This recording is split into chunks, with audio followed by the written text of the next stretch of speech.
So hi, welcome back to the Good Noise Podcast. Hey yo, so hi, welcome. So hi, welcome back to the Good Noise Podcast.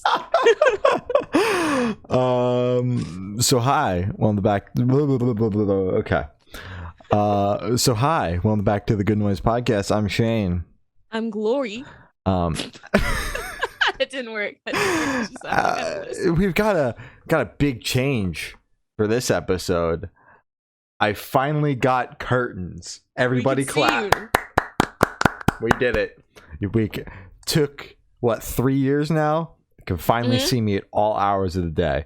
It's crazy. It's been great. We've done one interview with the curtain. But that one interview is going to look great. Oh, it looks so crisp. You can finally see me. And we did it in the afternoon, right around the time where I would be super sunk in to the background. But you can see me this time. It's wild. It's going to be great. It's so great. The only problem is now it is hotter than balls in here. I've got a curtain over there, and now I've got a curtain here too. They happen to be the same color, I think. And it is hotter than hell in here. You would have thought that like getting rid of the sun would like make it not so hot, but I'm dying in here. You're bro. dying. Yeah. I'm telling you, man, you got to get the fan that's on your desk. So all we hear, you try to say something, all we hear is. Yeah, no, a fan is definitely in the budget for like 3 years from now. We're at a 3-year. We're at a 3-year chain. Right Yeah, now. like I bought new pop filters, but I think I'll just wait 1.5 years to put it on. You my haven't mic. done that yet? Does it look like I have? Didn't I show you them? You showed me them, and I was like, "Put them on now," and you were like, "Eh." Yeah, I'll get around. Can you put one on now? No, I'm not fiddling with my mic right now because I'm also going to change. I'll take this one off, and I'll give you one. and then. No, because I'm gonna like. Shit. I know how easy it is, but I have to fiddle with my mic, and if I fiddle with my mic right now, it'll unplug itself, and then I'll sound bass boosted for the rest of the I forgot podcast. About that. So that was an error. We just have to leave the mic. It'll get changed at some point. Okay. As I said, probably a year and a half from now. Yeah. Yeah. Sounds about right. Went to some shows this fucking week. Ooh. It's been a busy week. So obviously I talked about the A Day to Remember show I went to, but so that was all well and good. This past Wednesday, I drove 260 miles round trip to see the Devils Wear Prada play the 2 zombie EPs and some greatest hits. Very much worth it. With Straight from the Path and Dying Wish. Ooh. That lineup's still insane. I met Dying Wish at the end of the show. And also met Fred Durst. What an honor. Fred Durst was so stoked to meet me. He was like, oh my God, are you Shane? It wasn't the other way around. He was like, holy hell, can I get a picture with you? It was wild. But it's kind of weird. Yeah, it was super. It was like deja vu because like I love this man and he was like, I love you. Yeah. I remember because you texted me immediately afterwards. You're like, dude, Fred Durst just asked for my picture. I was like, and I told him no. Exactly, as you should. You gotta humble that. Yeah. I don't know who he thinks he is, but so I met Dying Wish. I finally got their album on vinyl. I got them to sign it. Ooh, and I bought a Dying Wish t-shirt too, and then I bought Devils Wear Prada shirt. Spent a lot of money on merch. DoorDashed really hard this past week to make it up for it. But yeah, I had a good time. It was great. This is the second time I've seen all the bands on the bill. So it was great to see Dying Wish. The last time I saw them was last September with Motionless in White. So not only was that their first tour back from COVID, I think, they were playing to 2,000 people, and like that's such a weird tour because like Motionless in White is like way more mainstream than Dying Wish is, and Dying Wish is a hardcore band. So granted, there were people in the crowd that were into it, but it was a very weird performance to watch because there were so many people that were just confused for the 30 minutes. So they were a lot tighter this time around because they've played hundreds of shows since I last saw them. And the crowd was also like a crowd that's like into that music. So it was a really cool experience to finally see them in a setting where like it kind of really makes sense. Yeah, that's good. Straight from the Path is always fun. So they were good. Mm-hmm. And then the Devil's Wear Prada, I somehow got barricade for it. Like, I was standing one person away, and then you gotta post on the Barricade Menace account. I was one person away, and I was very content with where I was. And then this person, I couldn't tell if they asked me to hold their spot or if I wanted their spot, but they never came back, and I didn't ask for clarification. Yeah. And if they had like come back in the middle of the show, I would have like ignored them. You not. Yeah, I didn't take your spot. What are you talking about? I've been here the entire time. You've been away for 45 minutes. It's not your spot anymore. I actually camped out 3 days prior to get this spot. Yeah. Harry Styles fan teams. Me when I see Harry Styles. You better not, dude. for my seated ticket, I'm camping out 3 days. Camping out. Exactly. You're gonna do interviews from like a tent. Yeah. Fuck the Albany trip, bro. I'm camping out at MSG. Exactly. But yeah, so I got barricade for that. that was a good time. I had a blast. Somehow my neck was not sore the next day, which was insane. You didn't have a bangover. I didn't have a bangover. I haven't been getting them. Knock on wood. I got wood in front of me. I'm banging very hard on the wood. I haven't been getting bangovers. I don't know what's going on with my neck. It's kind of scaring me that I'm not waking up like even remotely sore the next day. But I'm fucking with it right now. I'm okay. That's good.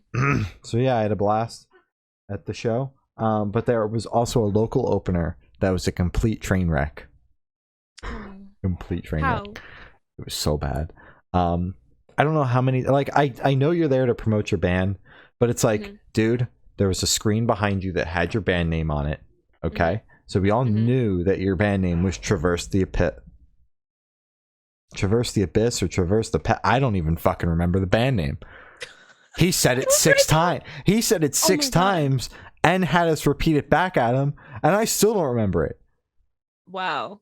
So that like did the exact opposite of what he was trying to do. Well, because they just sucked ass. I'm looking through my Spotify. So they are coming on the podcast. It was Traverse the Abyss. Traverse the Abyss. Okay.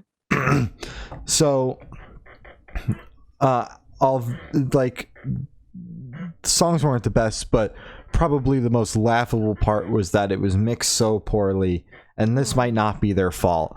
It could have just been the sound engineer. But it was hilarious because the rest of the band just wasn't very good. But the kick drum was mixed significantly louder than everything else, so loud, and was mic'd so poorly that like you could hear the arm on the kick drum coming back, like you could hear it flinging back after he kicked it in the mix. That's how loud the kick drum was. My god! Like how poorly it was mic'd. I was like, oh no. And then they were just obnoxious at their merch table. Like, I'm like, dude, you're opening for the Devil's Wear Prada, and you're hoping to sell merch, and you're sitting there trying to download the Square app on the busy network connection at the end of the show. And they were also like holding up signs and shit. I'm like, bro, just like, and like yelling stuff out to like get people to look at them. I'm like, bro, just like fuck off. Just calm down. Yeah. Calm down. So, interesting band. They played for 20 minutes. It felt like an hour and a half. It felt like they played as long as the Devil's Wear Prada did. Absolute train wreck. I'm typically pretty versed on like, all right, here's who's playing. I showed up to the show, and I was shocked that there was a local opener because there was like zero promotion. Like when I bought the tickets, there was no local opener on. But I was just like, wow. And there were people into it. Like, they had a mosh pit. Really? Like, I was like, bro, this shit's awful. They were just excited. Like, I don't, like, their music wasn't my favorite, but they had some sick breakdowns. It was more like just how annoying the frontman was and how poorly mixed it was. And how annoying they were post-show that really, like, did it for me. Really? Not so much the songs themselves. But the rest of the show was great. The part that I came for blew me away, so that's what mattered. I just got a show on top of it, okay? At least the Devil's Wear Prada wasn't mixed so bad where you only heard the kick drum arm. Like, it was perfect. That sucks. Because don't they like? Aren't you supposed to like test that? That means somebody was like, "Oh yeah, that sounds great." Yeah, because they were set up like all of the other bands for some reason were sound checking as the night was going on. Like I don't know if anything was sound checked prior. Like they weren't. I don't think they were just testing. I'm pretty sure they were full blown sound checking, like to make Oh, sure wow. that it was all like gonna work. So that confused me a little bit. But Like every band, like yeah. the Devil's Wear came out and was like doing. No, well, sound check. all their shit was already set up, but like the other two Oh. openers were like Mhm. usually they already have the presets like set up. I don't know if they actually had those. So but that's really weird. So, but that's on the venue, not so much the bands. But they came out and they were ready to play, which means that yes, they sound checked that and said that sounds good. Perfect. Whatever. Devil's Wear Prada was great, although I witnessed Mike throw up more than once. Oh yeah, you told me about that. I got it on video by accident. You did? Yeah. like they would like he'd be singing, he'd go to the back of the stage, like so it's like set up where obviously there's the guitarists and then the drummer, bassist, and keyboard / like synth guy is in a second row behind them. So he'd walk up to that second row and like just puke in front of them and like miss a cue, like a lyric, and then would just pick it up wherever he missed. Like nothing even happened. He did it like 3 or 4 times. Yeah. And I was like when he first went over, it wasn't near me. So like he was more to the middle of the stage and I was more off to the side. So I just thought like maybe he like, you know, got some phlegm or something that he had to get out that was like preventing him from screaming. I don't fucking know. I didn't think he was throwing up. And then he did it closer to my side of the stage, albeit still further back. And I was like, is this an every night thing? Because the last time I saw them was in an arena. So I wasn't close. They also only played for 30 minutes. Yeah, he didn't have the time to. Yeah, he didn't. Yeah. You know, whatever. Yeah, I didn't like notice him missing cues or whatever when I saw them last time, but this time I was like, and the rest of the band just wasn't fazed by it, which makes me think it's an every night occurrence. That's so gross. So if there's any Devil's Wear Prada fans out there listening to this that have seen them live, can you please confirm or deny if this is an every night occurrence? Like, it doesn't change my feelings about the band. I'm just concerned about the guy. I'm going to be honest with you. Yeah, his throat must be ripped up. Yeah, because like bile coming up, and then because it wasn't food, let me tell you. Like, it was just like liquid. There was nothing in that chunks. liquid. Yeah, and I was like, and then like you go and scream, and it's like that can't be good for your throat. Spitting everywhere. that can't be good for your throat, bro. I know people who were in like the very like front row, like front and center, got like splashing of just bile, and they were like, "Oh my god, this is the dream." No, they were happy about that. Yeah, I bottled it up. But yeah, no one else was fazed by it. I was concerned. Someone in chat asked, y'all are coming to Silverstein, right? I am planning on seeing them on this run. Probably in Philly, not New Jersey, but yes, I will most likely be there. I don't think they're hitting Virginia. They're doing Blue Ridge Rock Fest, but not on the day. I don't think it's my day. And not on the day that you're going to be there. So, and then yesterday I saw Rise Against the Used and Census Fail. I'm going to admit it. I fucking hate Census Fail. I fucking hate that band. For multiple reasons. Why do you hate them? I just don't like Buddy very much. I'm gonna put that out there, and that'll be the extent of that. I don't like him very much, and so this is like the first time where I've like had to see a band that like I just really am not stoked on. Like I went in with a preconceived notion of I already hate this band based on like things I've seen online and some of the things that they've said and whatnot, and how Buddy kind of acts. So, and I was like, okay, the songs aren't horrible, but I hate this fucking band.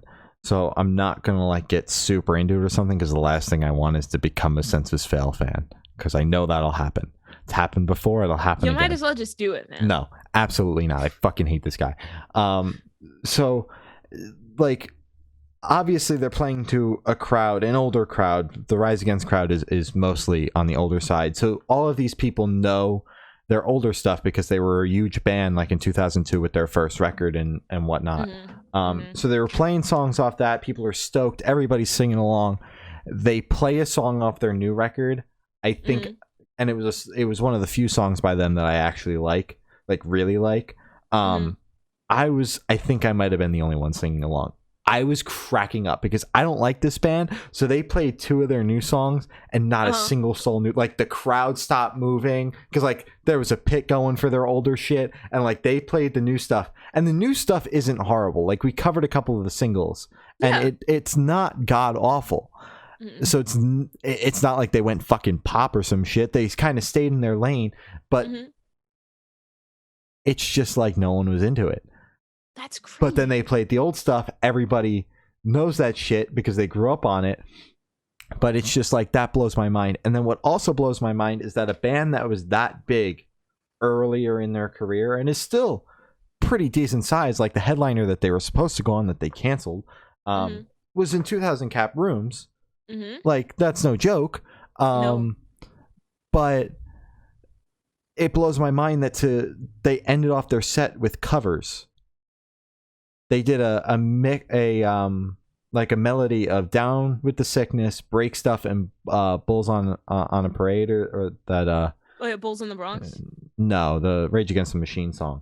Oh. I think something like that. Bulls on a Parade, something like that. Not well versed in Rage Against the Machine. No. Yeah. So I thought that was weird. Because it's like, that's really weird. It's like you guys have songs that people know, but you gotta like end off with that. Limp Bizkit. Yeah, and it's like, Meet Me at the Altar did a covers melody when they opened for Coheed and Cambria and the Used because they're a new band, and they had So it's like, and it's a good way to get the crowd like hype, because they probably, if you're the opener, they probably don't know your stuff. First and Forever did that because there's a chance that people don't know their stuff, so they played Sugar We're Going Down, the Fall Out Boy song. So it's like, but it's like, you're the headliner. They weren't the headliner, but it's like, wait, Rage Against the Machine wasn't the headliner? It was Rise Against is headlining. I would never in a million years go to a Census Fail headliner. So it was Rise Against was the headliner. The Used was direct support. Census Fail opened. You're getting Rise Against and Rage Against the Machine confused. Glory, we've already had this conversation. I thought it was wait. I thought it. Okay, sorry. I thought you were just. But they did a cover of Rage Against the Machine. Yes, in their new metal melody. Yes, that's how my wires got crossed. I was like, oh yeah, this is Rage Against the Machine. For whatever reason, I think it's Rise Against the Machine. No, but I just nope. Okay, sorry. Please continue. My bad. I'm glad we got that sorted. So Census Fail was opening, but it's like they have songs that people know. I don't know if they have like a huge hit like the Used do, but they have songs. So I just thought it was funny that a band that was that old was ending off with covers to get the crowd hype, but that's whatever. Weird. And I also just think it's funny because I hate them. If the Used came out and was like, did a cover of Break Stuff in the middle of their set, I think it's the sickest fucking thing ever because I like the Used. Yeah, I like the Used, but Census Fail did it and I was like, fuck you, buddy. I hate you. The dude also really can't sing, but really up there with one of the worst live bands I've ever seen, partly because I don't like them, partly because I just didn't think they were very good live. Ouch. So yeah. So I guess you're not welcome on the podcast. No. And sorry, guys. I will do everything in my power to make sure I never see them again. No, if it came in our inbox and it was like Census Fail, you can talk to Buddy. I'd be like, you know what? I'm gonna pass on this. You wanna know why? I'd do it. Here's a laundry list of the reasons why I don't like this guy. And we'd get blacklisted from that press conference. That's my piece on that. So then the Used came on. Like, oh yeah, the Used. I love the Used. Let's go, Joey. So love the Used. Absolutely huge Used fan. This is the third time I've seen them. Bert's voice is shot. Like screaming wise, the dude's voice is shot. He didn't even try this time. Like, aww. I think the first 2 times I saw them, he screamed like one of their songs, and then like the bassist did the rest of it. This time he was out, did none of it. They were also super deep into tour. That sucks. That makes me sad. Yeah, but his voice has been shot for many, many years. Like, we're talking 15 years. So, oh wow, like he was screaming the wrong way. Like, that's why those first like 3 albums or so, those screams are like unlike anything you've ever heard. Because they sound really good. Because he was doing it the wrong way, and that's why his voice is shot and he can't scream anymore. And then that's why they did whatever they did with like 4 or 5 albums. That's why they did that. Yeah, because they were trying to figure out. Yeah, that sucks because it sounds good. Yes. So now the bassist does a majority of the screaming, but this time it was weird. Like I always enjoy seeing the used, but this time it was like they came out and they played Maybe Memories to start off the set, which is a song off their first record. Obviously, they're screaming on it. The bassist completely butchers the beginning of the song. Completely butchers it. Like, awful.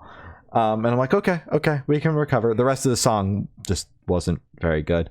Like, and I think that the used have to get a dedicated screamer, because in my opinion, I felt this way every single time I've seen them, but especially last night, the bassist can't scream.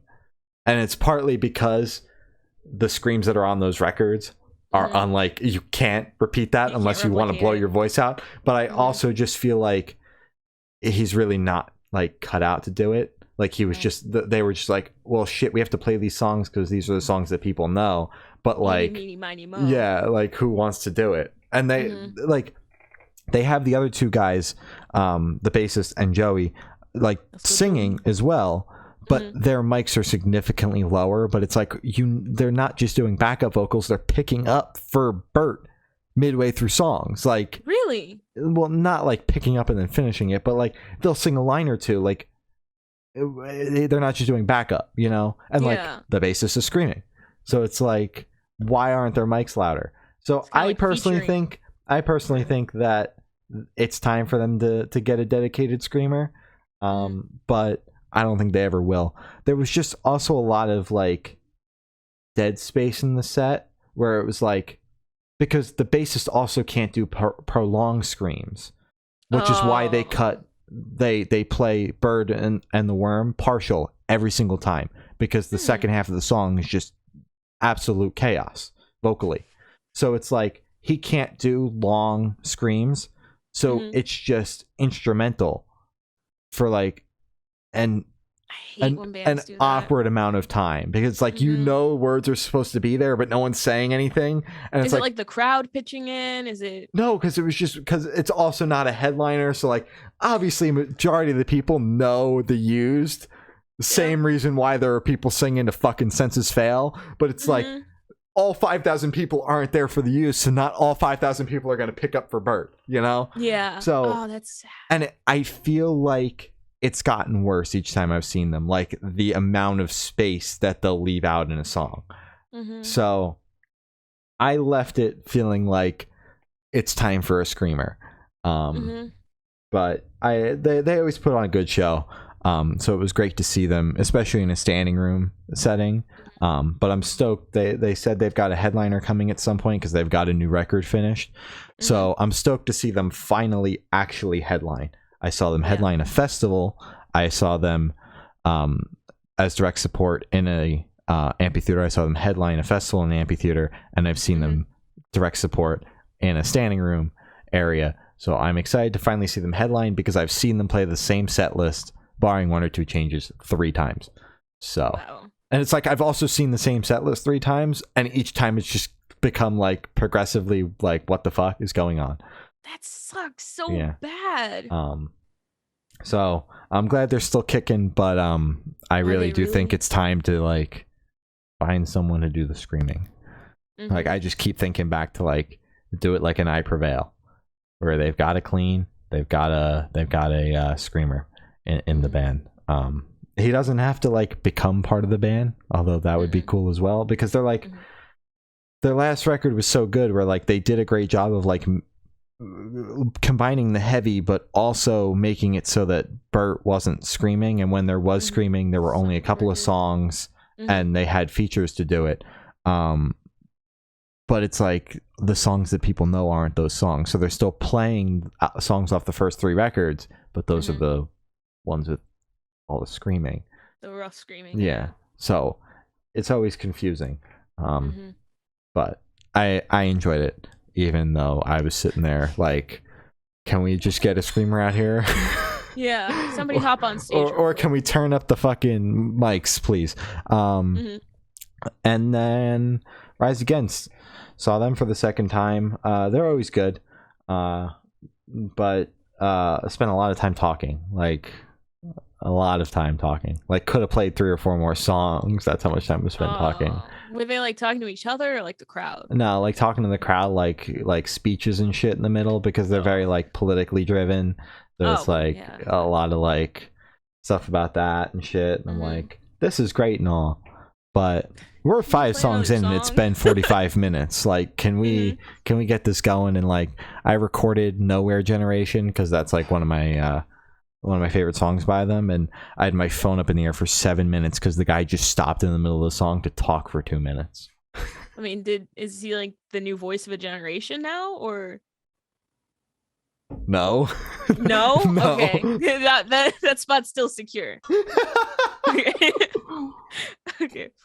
That joke did not land as well as I was confused for a second. I was like, oh, I got it. Yeah. So yeah, but they're always good. So overall, a decent show. But that's that. I don't have really much on the calendar until next week. I might see Jake Miller this Friday. He'll be in Asbury. But this following Saturday, I've got Korn. And then I moved my Beartooth show around because they're playing in Philly on Sunday and Monday, and it turns out Monday is better. So if anybody needs a Sunday ticket, I'm selling a Sunday ticket to Beartooth because I bought a Monday ticket. So now I'm seeing Beartooth on Monday, that following Monday, which also gives me a day off between Korn because my neck is definitely going to be sore after that. Oh, so yeah, you're going to have a bang after that, man. And but that means I can't see my Chem in Philly, but that's also okay. I've come to terms with that because I would like to see Beartooth in a tiny room, and then I also don't want to see my Chem 2 nights in a row. I'm already doing it once. I don't want to do it twice. I don't give a shit what band it is, bro. I've done the show 2 nights in a row thing, like the same show 2 nights in a row. It ain't for me. It ain't for me. Not for me. I get bored. Because it's always like the same set list, or it's like, even if it's not the same set list, it's like, I just saw the bands in this order last night. I'm tired because I was out until 1 last night, and now I'm doing it all over again tonight. But it's like with My Chemical Romance. I'm already doing it once. They're going to switch up the set list. Well, I hope they don't play any songs I give a shit about in Philly. So that really and suck. that's exactly what they're going to do. They're going to be like, here's Prison, here's all of Bullets.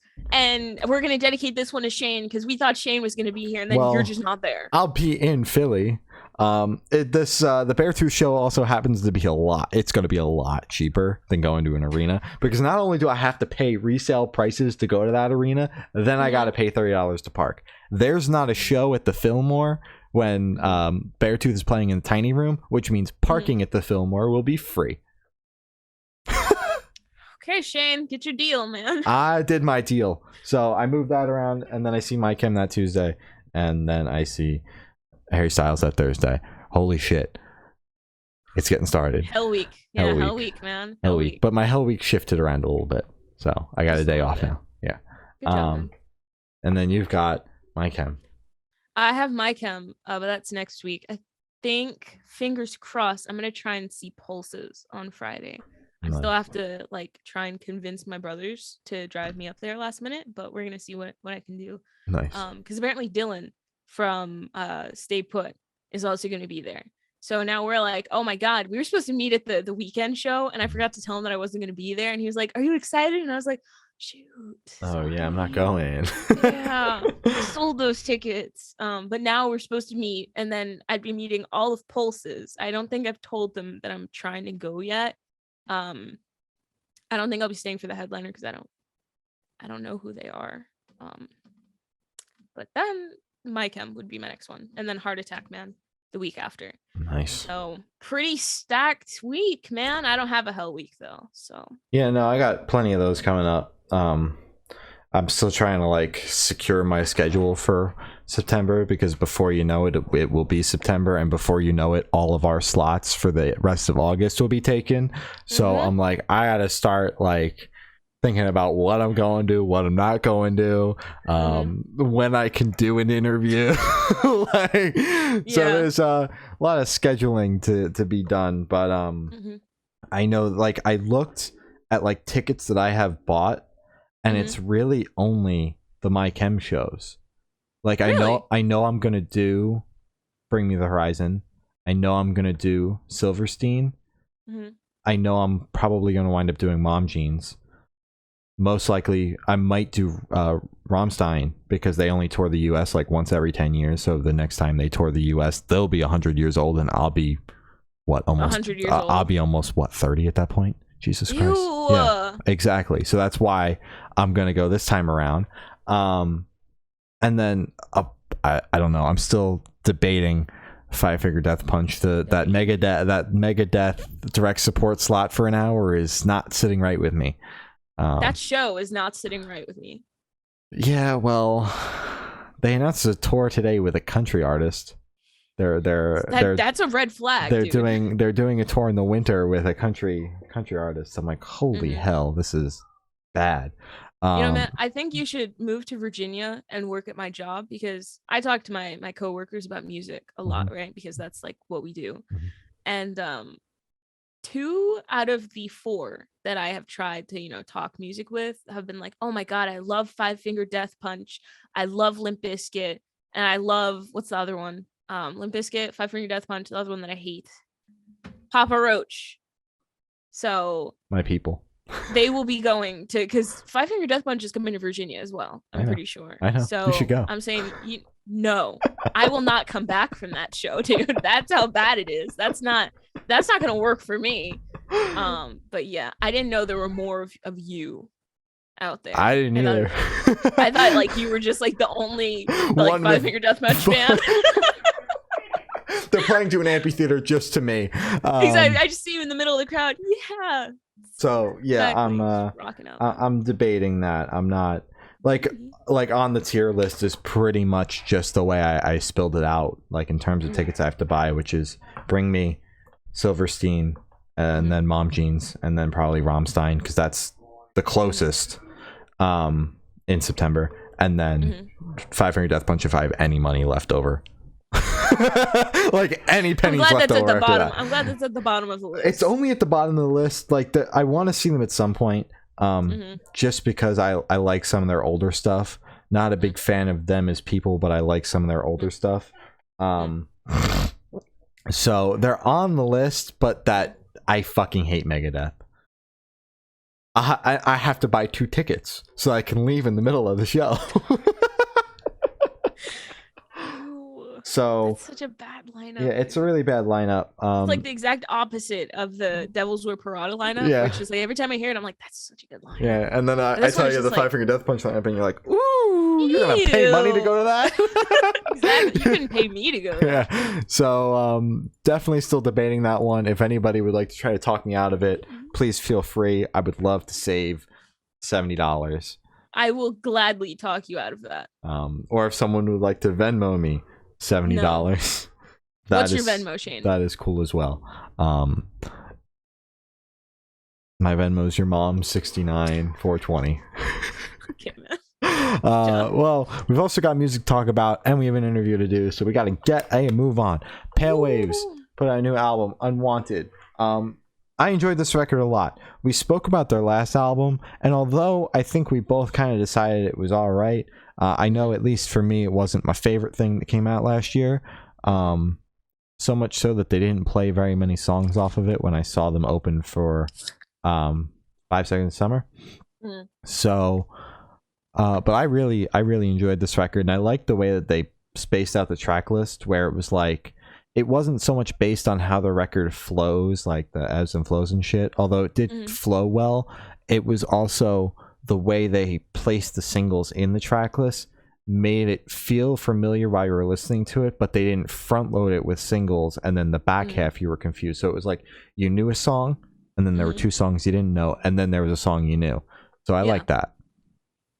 That's good. Yeah. I thought this album was good. I might get flack for this because like everybody hates it when you do this, but it honestly, this is gonna sound so not misogynistic, but it sounded like Paramore mixed with 5 Seconds of Summer vocally wise. Maybe I just need to listen to more like female fronted bands. I think that's it. I only listen to like Paramore. I don't even listen to Paramore. Oh my god. That can't be good. That's not good. I need to fix that. Pale Waves, I'm going to become your new number one fan because that's not good. But I thought it was really good though. I just heard Haley in the vocals a little bit. Just in like little flourishes and stuff. And I really liked that. But then again, I don't really listen to Paramore, so that's probably like like Misery Business. Oh my god. Yeah, that's like the only Paramore song I know. I'm kind of outing myself now. That's not good. Megan Thee Stallion dropped a new album, Traumazine. This banged. I like this a lot. Pooh Shiesty, please get off of that track. You ruined it. Yeah. It was great, and then you just decided to like mumble on it, and it was so bad. I listened to that song and I was like, okay, wait a minute. I don't even think they sent this guy the beat. They just told him to rap something, and then he did, and then they tried to put it on the beat because they were like flowing each like the line was cutting out as the next one was coming in to like make it flow, and then it was like there would be a hit in the beat, but he would completely miss it, and I was like, dude, you missed it by like 30 seconds. Like, we just got a 20-man host, by the way. Oh, ayo. Thank you. Thank you. Thank you, Knockout Wolf. Thank you. So yeah, I was upset by that. So Pooh Shiesty, your feature was bad. It was bad, and also it was mixed wrong. Like it didn't match the same level as like Meg's verse. It was just kind of like 2 bars lower, which is why I think they just told him to rap something on his iPhone and send it in. oh my god, it's Brody from Losing Score. I didn't know your Twitch. That's cool. Hi Brody. Thank you. Hi Brody. Thank you. Well, I'll respond to your DM soon, I promise. It's been we were talking about an interview, and then I was like, oh fuck, and got sidetracked, and then haven't gone back to it, but it's up here to come back to it. I will, I promise. So anyways, I thought that this album was all right. My big thing with Megan Thee Stallion is just like, I enjoy her music in small doses. An 18-track album, it became a little much for me. I'm just gonna put it out there. Wow. I do think that a majority of the singles that came out for the record were super solid and are some of my favorite songs on the record. But it's just taking it in 18 times in a row. It's just not for me. Bad take. A lot of and I just can't take it. I can't take it, bro. You don't see Chris Motionless doing blah 18 times on a record. I would love to hear Chris Motionless do blah every so it's just 18 songs. Like I'm glad that I was able to like come out of it and still enjoy it, but I saw 18 tracks on first go and I was like, oh my fucking god. But I'm all here saying fuck that Pooh Shiesty song. Fuck it. Oh my god, it's fuck so the whole bad. song. It ruined the entire song. It's just bad now. It was so bad. I see, but it's like it started off so good, and then Pooh Shiesty just opened his mouth, and I was like, okay, there it goes. There it goes, man. Poopy. This is you. Royal Coda dropped a new album to only a few at first. Clever title. I enjoyed this record. I also enjoyed reading the track names as I went through the album, because the track names are great. I'm happy to hear that, man. I feel like, am I dyslexic? I feel like I am, because it took me like 3 tries to write this album title. Exactly. And all of the track names are like that too. Yeah, so it's just it's a little difficult, but you know, it was a great record. Yeah. So just little rough for me. Heart of Gold dropped a new album, Beautiful Dangerous. Banger. Ayo, I liked this album. We spoke to Heart of Gold before the record was even announced by like a week and a half. We dove into this record. I had a great time with them. I enjoyed this album a lot. Way more on my second listen than, because like I liked it when it was sent to us. But listening to it again, I hadn't heard it since we'd interviewed him, and coming back to it, I was like, holy shit, this album is fucking phenomenal. So definitely go check it out if you like music. So like any type of music, if you're a country fan, you'll love it. You'll love this fucking album. You'll love it. Jazz, there's not a single hint of country or jazz on this record, but you'll love it. No, it's just for all fans of music. Wow, that's a very strong take, man. Thanks. Go for it. Virtue. Don't take my stuff. Sorry. Virtue dropped a new EP, Sinner. We spoke to the band about the title track, Sinner, but we did not speak about the whole EP. This fucking thing is phenomenal. Oh yeah. I wished it was a bit longer, if I'm being completely honest, because it was only like 4 tracks. 4 tracks. And because they said like EP. I don't know, like EP is like, you know, up to 3 tracks or something. Some people even do 2. It's like, no, that's a double single. Calm down. We're getting technical here. I would have liked like 6. So give me like 2 more tracks. Give us the B-sides. Give us the demos. Just give us something. I was just glad that like it being 4 tracks, it wasn't 3 singles and then the last one being it. There were only 2 singles and then the EP came out. I like that. We were only working with 4 songs here, and we didn't put all 4 out before the EP came out. So I'm here for that. I'm okay with it. Yeah. Sleeping with Sirens dropped a double single, Let You Down, featuring Charlotte Sands, and then also another single, Control Alt Delete. This was a banger. I love Charlotte. I didn't really like her feature. It was strange because like she's dabbled in metal stuff before. Like but it was strange. I knew it would be when I heard it, like when I saw the track list. I was like, that's an odd choice for a feature. Like I know she's dabbled in some metalcore kind of things, but I thought that was strange. I didn't think it was horrible or anything. I thought it was all right. Like my biggest confusion with this double drop is that obviously like I understand why Let You Down is like the focus single out of the 2 because it's got Charlotte Sands and she's blowing up, and like obviously if you drop a feature that's going to kind of be your focus for a second, but they named the tour they just finished Control Alt Delete, so why are we like making that a B-side to the the album track list? Like that confuses me. Like you named a whole fucking tour after it, but you can't even give it the spotlight when you drop it as a single. It doesn't make any sense. I also thought that was the better song, just because it was heavier. This song, the Charlotte Sands one, Let You Down, I expected to be a little bit more, not poppy, but like just kind of like a little bit more rock driven than like have a fucking breakdown and shit. Like I as much as I would have loved that and like hear Charlotte do her thing over the breakdown while Kellen's doing his thing, that would be awesome. Like but Hallelujah. Yeah, exactly. But it was there. I like both the songs. I'm excited for the record. It should be good. It should be good. Yeah, there's one other feature I think that's left with Royal and the Serpent. That one also confuses me. So I wonder if that will be a single or if that will be an album track. But that is, I'm glad we're kind of getting the features out here, because I knew the Spencer one would be like, okay, this makes sense. But like I saw Charlotte Sands and Royal and the Serpent on the track list, and I was like, you know, typically I'd be like, save those songs for like when the album comes out, but I gotta hear them right now because I want to know what the fuck is going on. Like, how does that work? You know? So I'm excited. So true.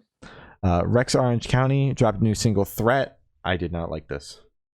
I liked this song a lot. I'm sorry. And it makes me sad because my first impression of this song was Jake G tweeting like introducing Rex Orange County's like only bad song. And I was like, there's no way. Because I like Rex Orange County. Do I have to say like his full thing? Can I just call him Rex? I don't know. We're on a first name basis with him now. We are. Rexy. I usually like Rex's stuff. That feels weird. I feel like anyways, I usually like his stuff. So I was kind of scared when Jake was like, this is his worst song ever. And I was like, interesting. And I listened to it. I was just like, this just sounds like every other Rex Orange County song. So yeah, I wasn't a huge fan. But that's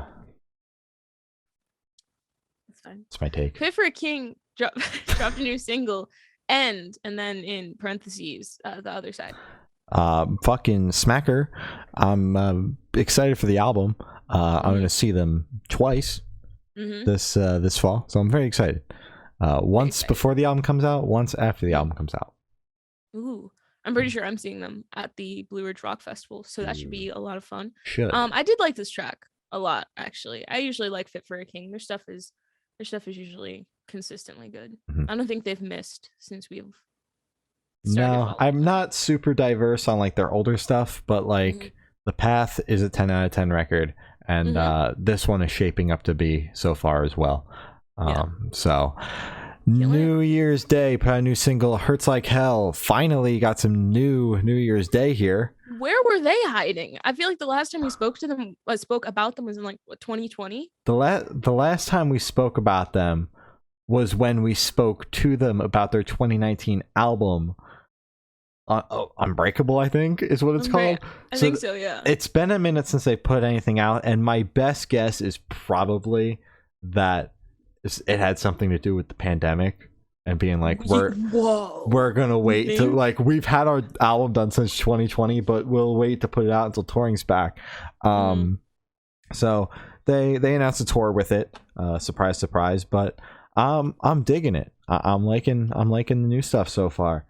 Patiently waiting for an album announcement. If you're looking for the tour dates, there is nothing on the East Coast. Not a single East Coast date. How do you know? Because I read the press release and there wasn't a single East Coast date. Don't worry, if there was, I would have been like, can I make this work? It would have probably been in the same week as like everything else. Yeah, exactly. So yeah, no, I enjoyed this song. So announce the record now and go watch our interview with, I don't know why I'm putting a gun up. I meant to do it like announce the record, but also watch our interview with Nikki from 2020. We're sorry if it's awkward. I was running on zero. You had done an all-nighter before that interview for some because fucking reason. It was One Direction 10-year anniversary week, so I stayed up. I didn't sleep. I slept maybe 3 hours that entire week because I was convinced that they were going to get back together. Yeah, they were going to announce a tour in the middle of a pandemic.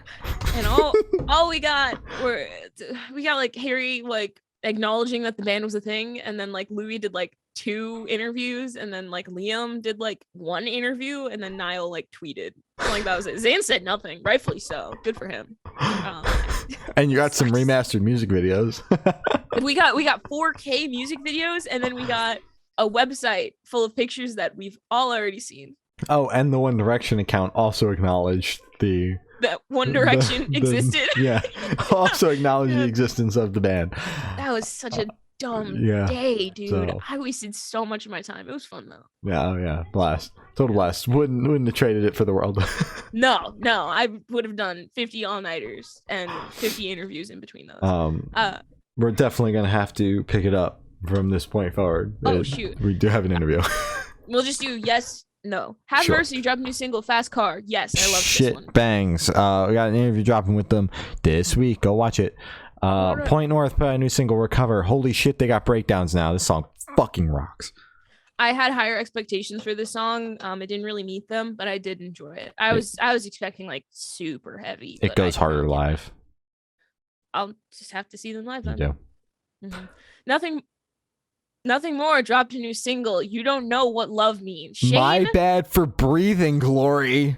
You went. So, anyways, this I'm wetting my lips.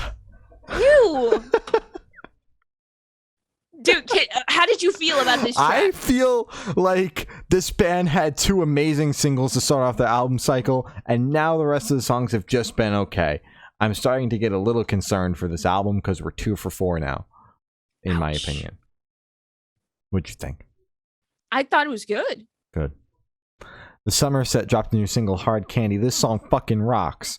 I loved this track. So true. Are we going to say it? We spoke to the Somerset. No, we haven't. We haven't? No, we spoke to a summer band. We definitely have not spoken to the Somerset. The Dangerous Summer. Ah! My bad. It's 2 summers, you know? You gotta work with me, man. You gotta work with me. This track banged either way. The Somerset, come on the podcast. I'm manifesting it. Miss May I dropped a new single, Free Fall. The song was pretty good. Good job, Miss May I. Yeah. Banging. No Love for the Middle Child. Whoa, you switched those to Maz. Maz? Okay. Maz? We'll go with that. And Mothika put out a new single, Nightmares. This song was pretty good. I thought this was cool. Did not expect a No Love for the Middle Child and Mothika collab, but He's been pulling some collabs out of his ass, bro. It's been wild. Yeah, I didn't even expect that. Ann Arbor and Sammy Adams dropped a new single, Emergency. Ann Arbor, you did it again. This song banged really hard. I love this track. Yeah, and we spoke to Ann Arbor about their record that comes out next month. That was so cool. Yeah, go watch our interview. Bayside put out a new single, A Good Advice. Song was pretty good. They announced an EP that has 1 track left, and the EP comes out in October. So that's awesome. That song banged. They're probably gonna drop that other track right before it drops. Anti-Flag, Tim wait, give me a second. There's 2 L's there that really fuck you up. Tim and Brian Baker dropped a new. Tim is from Rise Against. It's the front man of Rise Against. Okay. Brian Baker is Minor Threat. Minor Threat. Thank you so much. They dropped a new single all together, The Fight of Our Lives. This song banged. Yes, I enjoyed this song. I'm excited for the Anti-Flag album. Indie G and Killing Art dropped a new single, Roses. I really like this song, and Indie G is independent now. He's no longer on Epitaph. I feel like that's not like a. It was nothing like bad. It was just like, I'm independent now. Like, I was reading through his Instagram, and saw that he said he was independent. So, well, congratulations. That's a pretty big thing. Yeah. I enjoy when artists go independent. Now he can drop shit whenever he wants. Exactly. Good for you, man. This track banged, obviously. And we spoke to him too. We did. Go watch it. The Losing Score dropped a new single, Junk Sleep. Banged. I love The Losing Score. Banged so hard. Excited for the record. We'll talk about it, I promise. Eat Your Heart Out put out a new single, 20 something. Bro, it's so hard to talk about this single. You want to know why? Why? We may or may not have heard the record, and we may or may not have spoken to the band. Ooh. Isn't that wild? That's crazy. It's not like we say that every single episode. I know. This song was pretty good. This is a very good track. Enter Shikari and Wargasm UK dropped a new single with Void Stares Back. I like Wargasm a lot now. I'm starting to really enjoy their stuff. Bro, they're so fucking sick. I saw them with Biscuit. So good.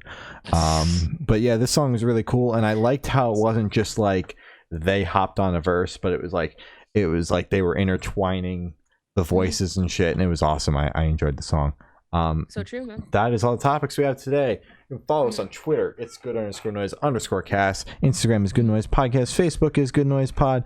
YouTube is Good Noise Podcast. Every audio streaming service ever is Good Noise Podcast. Bandcamp is Good Noise Records.bandcamp.com. And Patreon is patreon.com/Good Noise Podcast. Glory's got your Patreon supporters, your Twitch subs, and your important plugs. And then we're going to sign off. Thank you to our Patreon supporters, my brother, my uncle, Matt from Pulses, Jeremy, Brady, Zari, and Eric. And to our Twitch subs, Coaster Lover, Buzz Lightskin, Matt, again from Pulses. Thank you, Matt. Thank you. Me, Sam, Who's Blitz _, Zari, Mattstagram, and Manda Games. Thank you. You guys rock. Wrong side. You guys rock. Important plugs, Black Lives Matter. Stop Asian hate. Please, for the love of God, wear your mask at shows. It's come to the point where I'm the only person, and my brothers, obviously, who are wearing masks at shows. And it's kind of like, guys, we're still in a panoramic, man. Oh, no, that's such a 2020 joke. We're still in a pandemic. And now we have like monkeypox like flying around. Like, come on, guys. Like, I'm not trying to get scars on my face that don't look super cool. Only cool scars on my face are allowed, not like little. Okay, Harry Potter. All right, man. I don't need that. But yeah, be a good person. And that's all we got. I have been Shane. I have been Glory. And we've been the Good Noise Podcast. We'll see you next week. Bye. Woo!